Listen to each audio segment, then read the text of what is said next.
اگر انسان کو بہت زیادہ صبر کرنا پڑتا ہے، کیا وہ امکان ہے کہ وہ اس صبر کرنے کی وجہ سے بیمار ہو جاتا ہے؟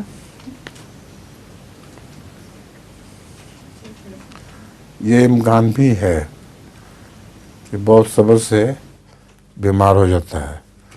چنانچہ ڈاکٹر کہتے ہیں کہ کسی صدمے سے اگر آنسو نہ جاری ہوں، نظر خشک ہو جائے تو وہ بیمار ہو جائے گا.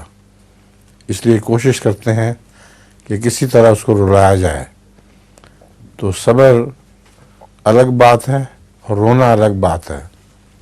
صبر کا یہ مطلب نہیں ہے کہ روئے نہیں.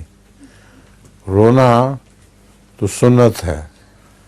رسول اللہ صلی اللہ علیہ وسلم واویلے کو منع کرتے تھے، ہائے ہائے کر کے اونچی آواز سے. ایک دفعہ ایک عورت نے آپ سے سوال کیا کہ آپ میرا واویلا تو منع کر رہے ہیں، تو آپ خود کیوں رو رہے ہیں بچے کی وفات پہ؟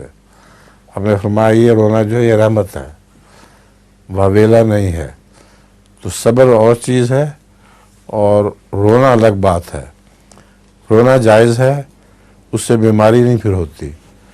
اور اگر صبر کر کے انسان دم گھونٹ لے تو اس سے پھر بیماریاں پیدا ہو جاتی ہیں.